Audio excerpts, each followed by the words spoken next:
Hello students, my self Upendra Kumar Tripathi. आप लोग मुझे पहचानते ही होंगे। तो अब मैं आप लोगों को मैथमेटिक्स पढ़ाऊंगा, ठीक है। तो अभी तक आपने चैप्टर 5 तक पढ़ लिया था। आपको विक्रम सर ने पढ़ाया या जो भी टीचर पढ़ाया आपने पढ़ लिया था, ठीक है। आज से हम शुरू कर रहे हैं चैप्टर 6, जो कि हमारा है अलजेब्रिक एक्सप्रेशन। क्या हमारा भैया? अलजेब्रिक एक्सप्रेशन है। अब आज से हमको ये पढ़ना है जो कि मैं आपको पढ़ाऊंगा। तो पहले इसमें आपका है क्या क्या उसकी बात हम कर लेते हैं, थोड़ा सा इसके बारे में जान लेते हैं ये होता क्या है। तो बात समझिए, देखो भैया, अलजेब्रिक एक्सप्रेशन जो हमारा होता है वो होता है combination of variables and constants. Variables और कांस्टेंट्स का क्या होता है भैया? Combination. The combination of variables and constants is called algebraic expression. जैसे आप एग्जांपल देखो, जैसे आपका लिखा है 2x² प्लस 3x प्लस 8, ये क्या हो गया? एक अलजेब्रिक एक्सप्रेशन। ये यहाँ पे हो गया वेरिएबल्स और ये आपका हो गया कांस्टेंट, ठीक है। तो वेरिएबल्स और कांस्टेंट्स के जो कॉम्बिनेशन होते हैं उसको हम क्या बोलते हैं? Algebraic expression. इतनी बात क्लियर है? Algebraic expression. अब आती है जब अलजेब्रिक एक्सप्रेशन हो गया तो इसके पार्ट की हम बात करते हैं। तो इसमें देखो भाई, हमको दो चीजें मिलती है। एक तो हमको मिलता है इसका जो अलजेब्रिक एक्सप्रेशन है उसमें एक आपका होता है वेरिएबल वाला पार्ट, एक होता है कांस्टेंट वाला पार्ट। और उसके अंदर भी जो आप अलग अलग करो, जैसे आप देखो आपके पास एक ऐसे अलजेब्रिक एक्सप्रेशन मान लो लिखा हुआ है, ठीक है। तो अगर आप इसको अलग अलग कर दो, इसको अलग कर दो, इसको अलग कर दो, इसको अलग कर दो, मतलब इसको आपने अलग कर दिया ऐसे, इसको आपने अलग कर दिया ऐसे और इसको आपने अलग कर दिया, तो इन पार्ट्स को हम बोलते हैं टर्म। क्या बोलते हैं? टर्म। बात समझिएगा, इसको क्या बोलेंगे? टर्म। अब आप एक बात और ध्यान रखिएगा, जैसे यहाँ पे कुछ हमने प्लस प्लस लगा हुआ था तब तो हमने साइन नहीं लगाया, लेकिन मान लो अगर यहाँ पे कहीं माइनस लगा होता, जैसे आपका कोई ऐसा एक्सप्रेशन दिया हुआ, ठीक है, ऐसा कुछ लिखा हुआ, तब इसका एक टर्म तो ये हो जाएगा x2 और दूसरा टर्म कितना हो जाएगा? -3x। दूसरा टर्म कितना हो जाएगा? -3x। यानी अगर अलजेब्रिक एक्सप्रेशन में माइनस आपका है तो उसको हम ले लेंगे टर्म लिखते टाइम, ठीक है। तो आप एक बार फिर से देख ले, समझिए बात को। अलजेब्रिक एक्सप्रेशन क्या होता है? The combination of variables and constants connected with fundamental science is called algebraic expression. उसके बाद हमने बात कर लिया टर्म का। अब हम बात कर लेते हैं कोफिशिएंट कि कोफिशिएंट क्या होता है। तो जैसे आप देखो भाई, ऐसे कोई नंबर लिखा हुआ, ऐसे आपका x लिखा हुआ, तो जिसे पूछा भाई इसमें x² का कोफिशिएंट क्या है, तो जो पूछे, जिसका कोफिशिएंट पूछे उसको आप गायब कर दो और बाकी जो बचा वही हो गया आपका कोफिशिएंट। जैसे आपसे पूछ लिया इसमें भाई ऐसे लिखा हुआ 3xy, इसमें y का कोफिशिएंट कितना है, तो y को आप गायब कर दो, क्या बच गया? 3x, और 3x क्या हो गया? कोफिशिएंट। 3x आपका क्या हो गया? कोफिशिएंट। ये बात क्लियर है? अब आप बात समझो, ये तो हो गया कोफिशिएंट। कभी कभी पूछता है न्यूमेरिकल कोफिशिएंट। क्या पूछता है? Numerical coefficient. तो न्यूमेरिकल कोफिशिएंट क्या होता है? बात समझिए, जैसे लिखा हुआ 3x², पूछो भैया x² का न्यूमेरिकल कोफिशिएंट क्या है, तो x² को गायब कर दो, 3 मिल गया, ठीक है।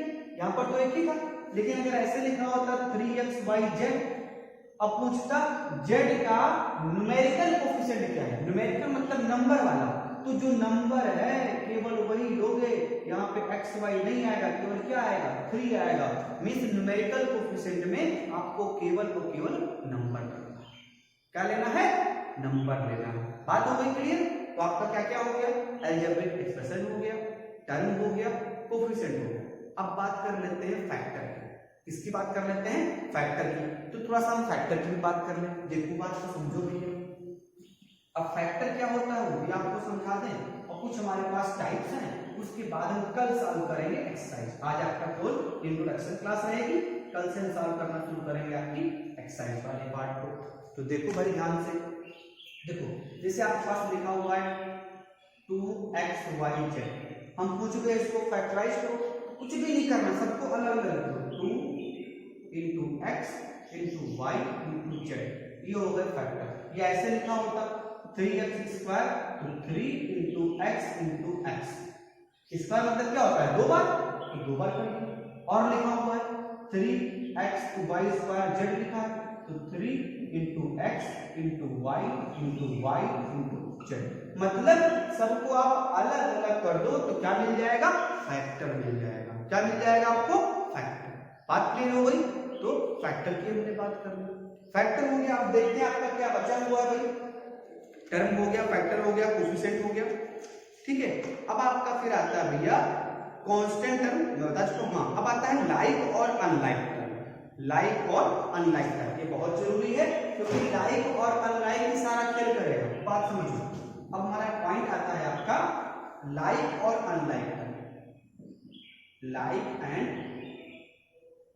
अनलाइक टर्म, ठीक है। अब इसमें देखो, जैसे आप देखो पहले लाइक की बात करें, इसे लिखा हुआ है 2x², 3x², 5x² minus 7x² minus 8x², कुछ भी लिखा है, ठीक है। मुद्दा क्या है, लाइक हमको देखना, लाइक मतलब सेम, सेम समझ रहे ना, एक तरह का। तो यहां पे लाइक का मतलब होगा जब उसका जो वेरिएबल है वो सेम हो और उसकी पावर भी सेम हो। तो यहाँ भी x² है, यहाँ भी x² है, यहाँ भी x² है, यहाँ भी x² है और यहाँ भी x² है, तो ये लाइक हो गए। अब सोच रहे होंगे सर जी यहाँ तो 5 लिखा है, यहाँ तो 3 लिखा है, तो 8 लिखा है, -8 लिखा है, कैसे हो गया? हो गया। आगे कौन सी नंबर लिखी है इससे कोई मतलब नहीं, मतलब किससे है, बाद में आपका जो वेरिएबल लिखा है और उसकी जो पावर लिखी हुई है,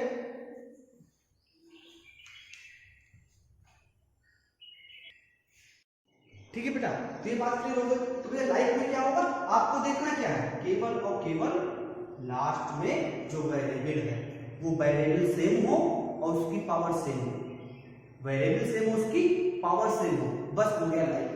अब इसी में देख लो, यहाँ x² है, अगर लिखा होता 3x तो ये लाइक नहीं होगा, क्यों, यहाँ पावर 2 यहाँ पावर 1, तो लाइक तभी होगा जब वो वेरिएबल हो और उसकी पावर सेम हो। इसे और देखो, इसे लिखा हुआ है 3xy 4xy 7xy minus 8xy, देखो यहाँ भी xy, यहाँ भी xy, यहाँ भी xy, यहाँ भी xy, यहाँ पावर 1 है, सब जगह 1 1 है और यहाँ भी 1 1 है, ठीक है। तो पावर भी क्या है, 1 1 है और वही वही वेरिएबल भी है, वही xy यहाँ पर भी है, यहाँ पर भी, यहाँ पर भी और यहाँ पर भी, तो ये भी लाइक हो गया, ये भी क्या हो गया आपका लाइक टर्म हो गया। और एक देख लो आप, जैसे लिखा हुआ 8y 9y 15y minus 23y, कुछ भी ले लो, बस बाद में क्या है y है, तो ये क्या हो गया लाइक हो गया।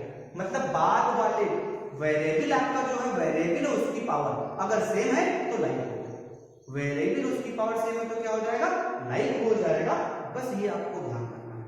अगर वेरिएबल और पावर सेम नहीं है तब क्या हो जाएगा, अनलाइक हो जाएगा। जैसे और अनलाइक भी देख लो आप भाई, अब अनलाइक देख लेते हैं, इसमें तो और भी आसान है। अनलाइक में तो कुछ भी लिखा है, इसे लिखा है 3xy 4x² माइनस 78 yz, ये सारे क्या अनलाइक, क्यों भाई, यहाँ xy यहाँ yz यहाँ x², कोई भी सिमिलरिटी नहीं है तो अनलाइक हो गए।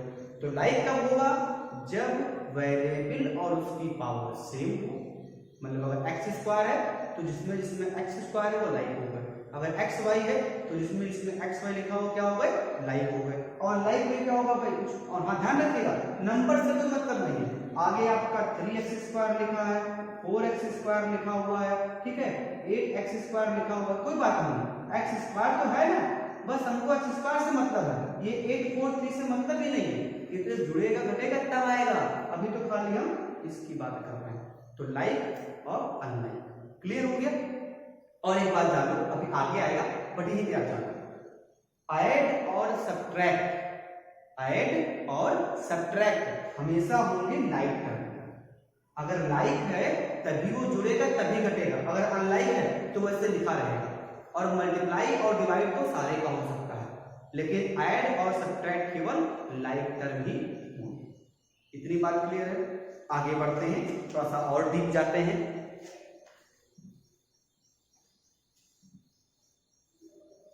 ठीक है, बस आप साथ में बने रहो, अच्छे से आपको मैथ क्लियर हो जाएगा, बिल्कुल टेंशन ना लो, जब तक मैं पढ़ाऊंगा कोई भी समस्या नहीं आने वाली। अब उसकी भैया आगे हमारी बात आती है कि टाइप्स ऑफ अलजेब्रिक एक्सप्रेशन की, टाइप्स ऑफ अलजेब्रिक एक्सप्रेशन की। तो इसकी बात भी कर लेते हैं, ठीक है। टाइप्स भी देख लो, टाइप इसका टाइप अलजेब्रिक एक्सप्रेशन का टाइप्स, ठीक है। टाइप्स और समोसे का टाइप की बात कर रहे हैं, समोसे की बात नहीं कर रहे, ठीक है। उनके यहाँ का समोसा उनके समोसे बात नहीं कर रहे, हम बात कर रहे हैं अलजेब्रिक एक्सप्रेशन के टाइप की। समोसे पर ध्यान मत दो, एक्सप्रेशन करो, ठीक है। देखो ध्यान से टाइप में, देखो यहाँ पे टाइप हमारा जो है according to number of term, ठीक है। पहला देखिए, अगर किसी अलजेब्रिक एक्सप्रेशन में केवल एक टर्म, जैसे केवल ऐसे लिखा हुआ या ऐसे लिखा हुआ या ऐसे कुछ लिखा हुआ, कितना टर्म है? एक टर्म है, एक टर्म और एक टर्म है, तब इनको हम बोलते हैं मोनोमियल। क्या बोलेंगे? मोनोमियल। क्या बोलेंगे भैया? मोनोमियल। एक टर्म है तब क्या बोलेंगे? मोनोमियल। ये हो जाएगा आपका मोनोमियल। फिर अगर दो टर्म है, किसी में आपका ऐसे लिखा है 2x + 3y या 3x² - 8y, और ऑप्शन ले लो आप 9y² + 8z, तो कितना टर्म हो गया? दो टर्म, दो टर्म और दो टर्म, तब इसको बोलेंगे बाइनोमियल। क्या बोलेंगे? बाइनोमियल, ठीक है। एक टर्म मोनोमियल और टू टर्म बाइनोमियल। उसी तरह से अगर तीन टर्म हो जाए, कितना हो जाए? तीन टर्म, तब क्या बोलेंगे? ट्राइनोमियल। क्या बोल देंगे? ट्राइनोमियल। तीन टर्म पे ट्राइनोमियल और चार टर्म पे क्वाड्रिनोमियल। चार टर्म पे क्वाड्रिनोमियल। एक टर्म मोनोमियल, दो टर्म बाइनोमियल, तीन टर्म ट्राइनोमियल और चार टर्म क्वाड्रिनोमियल। बात क्लियर हो गई भैया? ठीक है। इससे ऊपर आपने आएगा, जब क्लास 7th में हो तो इस तरह पूछेगा। अब आता है डिग्री। डिग्री सुने हो पहले कभी? नहीं सुने हो? अरे सुनना चाहिए था यार। डिग्री, यहाँ वो डिग्री पढ़ाई वाली डिग्री बात नहीं कर रहे, हम बात कर रहे हैं अलजेब्रिक एक्सप्रेशन वाले की डिग्री। वैसे डिग्री इसमें बहुत चलन में है। बुखार अगर ज्यादा डिग्री में हो गया तो कोरोना का डर है, तो ध्यान रखना भैया, डिग्री बहुत इंपॉर्टेंट है। डिग्री की बात कर लेते हैं, ठीक है। चलो डिग्री देख लेते हैं भाई। अब सोच लो ये डिग्री कहाँ से आ गया? अरे कहीं से नहीं यार, अपने घर से आया। आप अपने घर से निकल नहीं रहे हो तो डिग्री वहां से अपने घर से निकल कर चले आए। कभी हम तो जाएंगे स्कूल, तो कोई बात नहीं, डिग्री देखते हैं, ठीक है। अब बात कर लेते हैं degree. Degree of algebraic expression, तो ज्यादा आपको परेशान नहीं करेंगे। जैसे आप देखो ऐसे लिखा है 2x² + 3x³ + 7y और 5 कर लो, ठीक है। मन कर रहा है 5 करने का तो 5 कर लो, और एक कर लो 3x² - 8x⁻6 - 7y⁻10, कुछ भी कर लो। और एक कर लो 3x⁻5 - 8x, इतना हमने कर लिया। अब किया क्या है उसको देखो। बस इसमें अगर आप ध्यान से देखो तो सबसे बड़ी वाली पावर कौन सी है? वेरिएबल से मतलब नहीं है, इस पूरे में सबसे बड़ी पावर कौन सी भैया? 5। 2 3 5, 2 3 छोटा है 5 से, सबसे बड़ा कौन हो गया? 5 हो गया, ठीक है। इसमें देखो भैया, यहाँ पे 2 6 और 10, सबसे बड़ा कौन है? 10। यहां देखो भैया, सबसे बड़े कौन है? 5। तो किसी भी अलजेब्रिक एक्सप्रेशन में जो सबसे बड़ी पावर होती है उसी को हम बोलते हैं degree of the algebraic expression. क्या बोलते हैं? Degree of the algebraic expression. तो भैया इसकी डिग्री कितना हो जाएगा? इसका डिग्री हो जाएगा 5, इसका डिग्री कितना हो जाएगा? 10, इसका डिग्री कितना हो जाएगा? 5। अब ऐसा नहीं खाली 5 10 ही आएगा, कुछ भी आ सकता है। जैसे मान लो यहाँ पे आपका ये ना लिखा होता तब डिग्री कितना आता भाई? सबसे बड़ा कौन है? 3, तो इसकी डिग्री क्या होती है? डिग्री 3 हो जाती है, ठीक है। वैसे यहाँ पे देखो, अगर 10 ना लिखा होता तो सबसे बड़ा कौन मिलता? 6 मिलता, तो डिग्री कितना हो जाता आपका? 6 हो जाता। तो कोई गलत बात तो है नहीं, बहुत आसान है। बात क्लियर हुई ना? बात क्लियर हुई कि नहीं क्लियर हुई? मजा आया नहीं यार? मजा आना चाहिए। पढ़ाई करो पूरे एंजॉयमेंट के साथ। तो डिग्री हो गया, डिग्री मतलब the highest power of the algebraic expression is called degree of the algebraic expression. उस पूरे मान लो 5 7 8 टर्म दिया होगा, उसमें जिसकी भी पावर सबसे ज्यादा है और जो ज्यादा वाला नंबर मान लो 6 लिखा है, 7 लिखा है, 3 लिखा है, 2 लिखा है, कुछ भी लिखा है, जो सबसे ज्यादा पावर है वही बन जाएगा आपका degree of that algebraic expression, degree of that algebraic expression. ठीक है भाई, बात क्लियर हो गई। अब ये तो आपका हो गया कहानी जो हमको पढ़ना था पहले। अब कुछ एक्सरसाइज की बात कर लेते हैं। तो मैं क्वेश्चन आपको समझा दे रहा हूँ, करना आपको खुद ही रहेगा। ठीक है, आप कर लीजिए, फंसेगा हम बताएंगे भी आपको। ठीक है, अपनी बात आपके पास बुक तो होगी, तो अपनी बुक में आप देखिएगा, write the algebraic expression in the following case, लिखना है the number m multiplied by the sum of a plus b। तो मैं यहाँ आपको करके दिखा दे रहा हूँ। ठीक है, आप इसको साथ में साथ हमारे कर लीजिएगा, थोड़ा सा एक्सरसाइज भी कर लेते हैं। सर जी खाली कहानी सुना के चले गए, तो एक आध क्वेश्चन कर लेते हैं। देखो ध्यान से, पहला कह रहा भाई the number m multiplied by sum of a and b, मतलब a और b का सम है और उसको किससे मल्टीप्लाई किया गया, m से। तो कर दो, इसका आंसर क्या आ जाएगा, m मल्टीप्लाई कर दिया हमने a प्लस b के सम से। लो हो गया आंसर पहले वाले, पहले का पहला पार्ट है, पहले का पहला पार्ट है। क्या कहा था, इसको मल्टीप्लाई करना, हमने कर दिया। दूसरा पार्ट फिर कह रहा है sum of numbers x and y subtracted from 3। From के पहले बाद वाला पहले होता है, सब्ट्रैक्ट वाले में कह रहा है sum of x and y। तो ये ठीक है, सम ऑफ x और y हमने कर दिया, लो जोड़ दिया। सब्ट्रैक्टेड फ्रॉम 3, तो 3 में से माइनस कर दिया, लो हो गया। फिर तीसरा वाला पार्ट कर लेते हैं। तीसरा वाला पार्ट कर रहा है 6 subtracted from the product of twice of m and n। Twice मतलब 2 गुना, ट्वाइस मतलब 2 गुना। तो क्या कर रहा है, 6 को घटाया गया है m और n के प्रोडक्ट के दुगने से। तो m और n का ये हो गया प्रोडक्ट, ये हो गया इसका दुगना, माइनस हमने कर दिया 6, हो गया आंसर। इतना आसान है, मजा आ गया। चलो एक और कर लो, बस एक और कर लेते हैं इसका। ठीक है, बाकी आप करोगे अच्छे बात। 1/3 of the product of number x है। 1/3 मतलब 1/3, तो 1/3 हो गया और x y का प्रोडक्ट हो गया। क्या कह रहा था, 1/3 of the product of x and y, तो x y का प्रोडक्ट उसका 1/3 हो गया, एडेड टू 5, 5 में ऐड कर लो। ये आपका पहला क्वेश्चन हो गया। ठीक है भाई, तो ये तो आपका हो गया। अब आते हैं क्वेश्चन नंबर 2 पर। तो क्वेश्चन नंबर 2 क्या कह रहा है, write the algebraic expression whose terms are given below. अब उनके टर्म आपको दे दिए गए हैं और उसका अलजेब्रिक एक्सप्रेशन लिख देना है। तो इससे हल हुआ क्वेश्चन कुछ है ही नहीं है।